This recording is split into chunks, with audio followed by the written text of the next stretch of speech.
para vos, para todas las personas que nos están escuchando. Sí, doctora, no sé si nos podés ilustrar un poquito sobre... hoy hubo una reunión de prensa justamente sobre el tema. Queríamos saber un poquito el tenor de Así eso. es, así mismo, Raúl, esto es debido a que el jueves pasado, el 22 de agosto, el jurado de enjuiciamiento de magistrados, por voto, digamos, preopinante del diputado Derrick Maidana, que es uno de los miembros del jurado de enjuiciamiento, y por supuesto avalado por el resto de sus colegas, resolvió rechazar in limite la acusación que habíamos presentado contra la jueza de paz Gloria Machuca, que en algún momento recordarán todos ustedes, había dictado una Mm. sentencia aplicando la ley 5777, pero en realidad aplicando lo que se conoce como la censura previa contra el medio de comunicación RDN y el empresario Cristian Chena. Y decía el jurado de enjuiciamiento de magistrados que rechazaron in limite la acusación por apartarse, dijeron ellos, notoriamente los hechos denunciados por nosotros de las causales de enjuiciamiento previstas en la ley de jurado de enjuiciamiento, que es la ley 6814. Sin embargo, lo que nosotros alegamos es que la jueza de paz había incurrido en mal desempeño de sus funciones establecido en el artículo 14, inciso G, que dice textualmente mostrar manifiesta parcialidad o ignorancia de las leyes reveladas en juicio. Entonces nosotros probamos, le enviamos todo el material probatorio al jurado de enjuiciamiento para probar esa manifiesta parcialidad y la ignorancia a las leyes por parte de esta jueza. En primer lugar, la jueza Gloria Machuca, con posterioridad a la audiencia fijada para Cristian Chena y RDN, ella continuó admitiendo pruebas y admitiendo manifestaciones por parte de Giselle Musquet, de las cuales no corrió traslado a la defensa para que tanto Cristian Chena como RDN pudieran conocer los hechos que se le imputaban y pudiera defenderse, armar su estrategia de defensa. Esto es completamente contrario a las garantías del debido proceso que están establecidas en la Constitución Nacional, Raúl. Sí. Y por supuesto priva a la persona denunciada de acceder a ese material probatorio, de preparar su defensa, de refutar las pruebas y de esas garantías elementales, básicas, que cualquier estudiante de derecho conoce y cualquier ciudadano común conoce que tiene que tener en un proceso. De esto le privó Gloria Machuca a un medio de comunicación y a Cristian Chena. Entonces, esto ya demuestra una manifiesta parcialidad porque sigue admitiendo pruebas de una de las partes, no corre traslado a la otra y utiliza esas mismas pruebas como fundamentación en su sentencia en contra del medio digital y en contra de Cristian Chena. Entonces, eso ya demuestra la manifiesta parcialidad, que es una causal de enjuiciamiento que está en la ley del jurado de enjuiciamiento en el artículo 14, inciso G. Y por otro lado dice este mismo artículo, ignorancia de las leyes reveladas en el juicio. Esa ignorancia de las leyes se prueba con la propia resolución que impone censura previa. La censura previa tenemos que sabemos todos y tenemos que recordar que está establecida en el artículo 26 de la Constitución Nacional. Se prohíbe la censura previa, solo se admiten, dice, responsabilidades ulteriores. Entonces, cuando una jueza, a través de una sentencia en carácter de medida cautelar, le dice a otra persona, a un medio de comunicación, tenés prohibido difundir cualquier tipo de opinión en contra de una persona X, que a esta persona pudiera ofenderla, ¿verdad?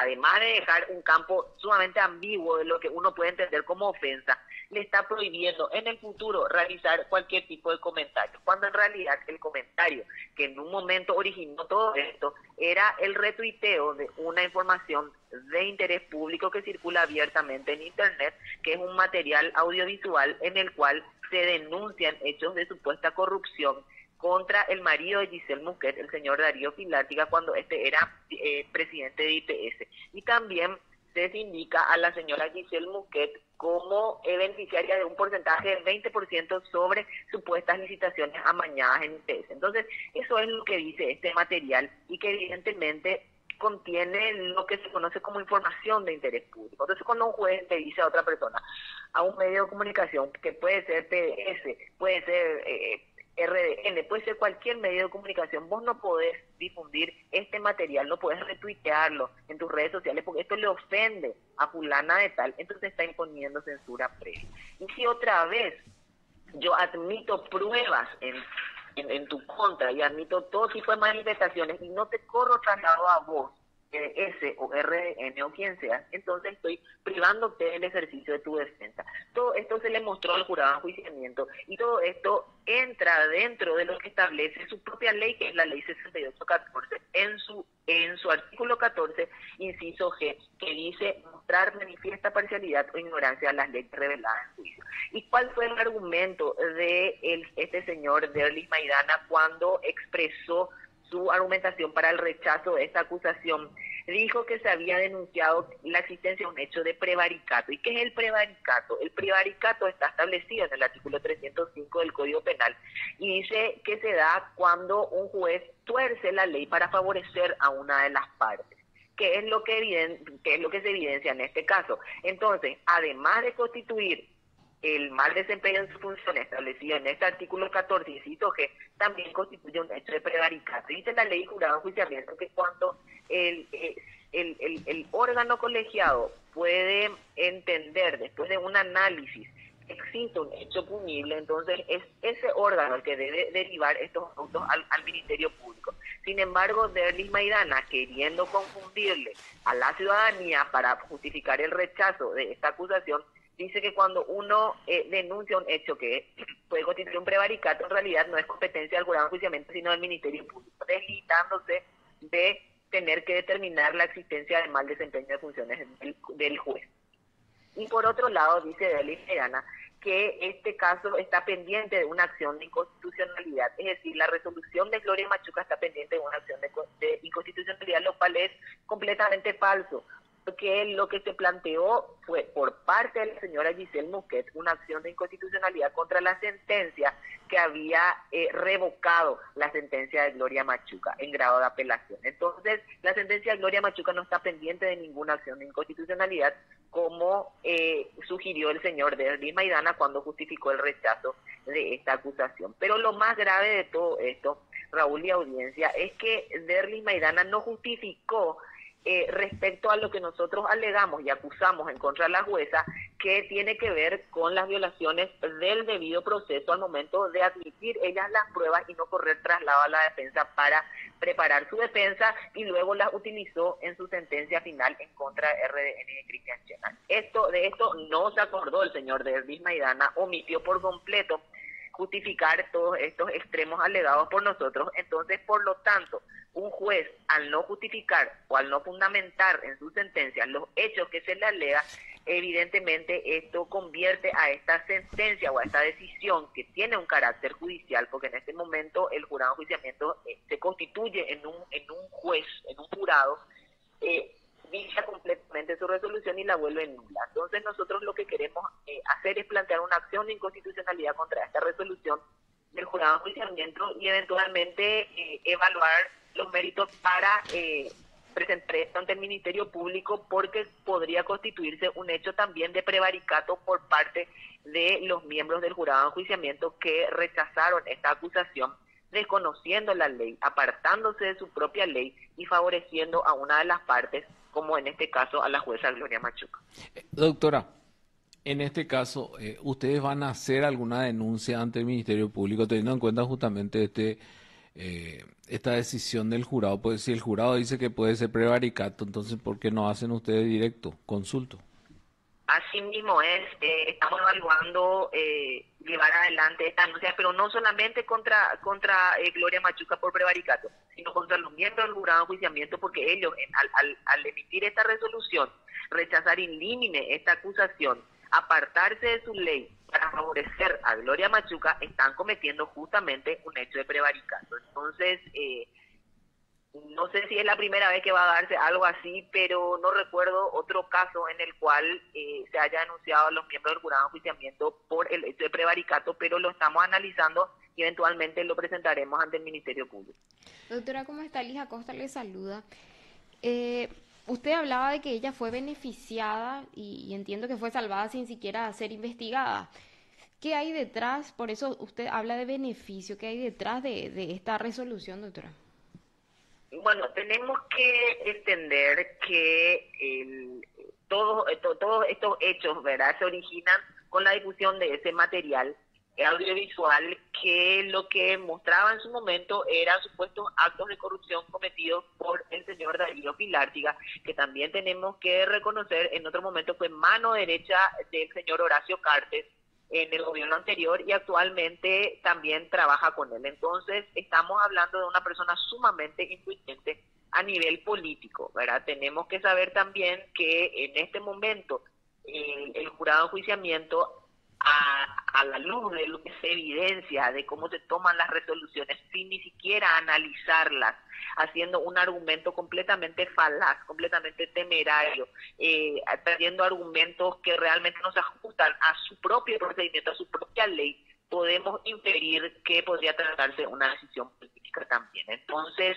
eso es lo que nos preocupa y eso es lo que debería preocupar a toda la ciudadanía, que estamos perdiendo la única garantía de control judicial que tenemos, que es el jurado de enjuiciamiento, que son jueces de jueces. Es nuestra garantía de que cuando algo se hace mal en la judicatura va a estar un órgano independiente analizando, viendo las causales y eventualmente removiendo, sancionando a jueces que se apartan de la justicia y de la ley. Pero sin embargo, si estamos ante un órgano colegiado que actúa bajo presión política o sometido a intereses políticos, entonces esta cuestión nos deja a todos por fuera del acceso a la justicia, de una justicia independiente, de una justicia imparcial y por supuesto de la seguridad jurídica, que es derecho humano también. Entonces, realmente que esto quede en manos del Ministerio Público y que puedan dilucidarse las cosas y llegarse hasta el final, si eventualmente obraron así por un desconocimiento supino de la ley, ¿verdad?, porque eso es lo que demostraron, o obraron en base a una presión política. En ambos casos, esta cuestión es sumamente grave, porque este órgano colegiado no puede obrar en desconocimiento de la ley, no puede decir simplemente que cuando se denuncia un hecho que podría configurar un prevaricato, esto no es competencia del jurado de enjuiciamiento, cuando claramente su artículo 14 dice que constituye mal ejercicio de las funciones del magistrado apartarse de la ley o obrar en desconocimiento de esta para favorecer a una de las partes, ¿verdad? Si casualmente esto también comprende los mismos elementos que el hecho punible de prevaricato, son ellos quienes deben derivar el caso al Ministerio Público, pero no lavarse las manos y decir que no pueden entender sobre esto, porque entonces dejarían de estar actuando conforme al artículo 14, inciso G de la ley 6814, que es la ley de jurado de enjuiciamiento. Entonces, Doctora, ya sea que hayan obrado por ignorancia o ya sea que hayan obrado para favorecer políticamente a una persona, es igualmente grave y ellos no pueden arrogarse el derecho no pueden, digamos, darse el lujo de desconocer su ley. Estamos hablando aquí de un órgano que tiene como miembros a 2 ministros de la Corte Suprema de Justicia, doctora, la máxima instancia judicial, sí. Sí, doctora, usted dice que el jurado de enjuiciamiento se mueve por intereses políticos, ¿verdad? ¿Y usted confía en que la fiscalía no se mueve también por intereses políticos? ¿Confía en que van a investigarle a los jueces de jueces? Mira, que el Ministerio Público en este momento reciba una denuncia que involucre a un senador, un diputado, representante de los abogados, 2 ministros de la Corte, realmente cuesta mucho creer que el Ministerio Público pueda obrar de manera objetiva y pueda llevar adelante una investigación. Pero no podemos hacer otra cosa que utilizar o articular las herramientas legales que tenemos, porque trabajamos en el derecho y porque es lo único que nos queda, ¿verdad? Entonces, así como el sicario recurre a las armas, así como el ladrón recurre a apoderarse de lo ajeno, así también el abogado recurre a las leyes. Y lo único que podemos hacer en un Estado de Derecho es someternos a las leyes. Si nosotros queremos que nuestras autoridades obren conforme a derecho y se sometan al derecho, entonces nosotros tenemos que empezar también articulando nuestras herramientas legales. Que esto vaya a reflejarse en una sentencia justa, en un resultado justo, en un requerimiento justo por parte del fiscal, y que finalmente esto sea avalado por un juez de vuelta, ¿verdad? Tal vez hoy resulta un poco ilusorio, un poco utópico, pero no podemos hacer otra cosa más que seguir confiando en nuestra justicia y seguir articulando nuestras herramientas legales. Y si así no fuera, Raúl, Sí. por lo menos que cuando ese fiscal tenga que firmar una desestimación, cuando tenga que rechazar esta denuncia, que por lo menos sepa que sus hijos, sus nietos, sus bisnietos y la sociedad va a estar viendo eso. Y tenga que hacerse cargo con su puño, su letra y su sello de lo que está firmando y lo que está decidiendo para nuestra república. Entonces, lo que no podemos es quedarnos de brazos cruzados, porque el silencio nos convierte en cómplices de la injusticia en este país. Tenemos Doctora, que utilizar nuestras herramientas y finalmente ya que sea lo que decían ellos, pero que se hagan cargo de sus decisiones. sí, ¿y cuándo se presentaría la acción de inconstitucionalidad, doctora? Y tenemos un plazo de 9 días para presentar la acción de inconstitucionalidad, pero todavía no fuimos notificados oficialmente de esta decisión del jurado de enjuiciamiento, pero no obstante fue una audiencia pública la que se llevó adelante el día jueves 22, así que según eso nuestro plazo vencería el 4 de septiembre. Entonces ese es el plazo que tenemos y en ese plazo vamos a mover. Ya, ya. ¿Y la denuncia va a ser también dentro de ese plazo o eso va a ser posterior, doctora? Eso sería posterior. Ya, espectacular. Bueno, muchísimas gracias, doctora, por su tiempo. Muy amable. Gracias a ustedes. Hasta luego. Hasta luego. Hasta luego. Usted está escuchando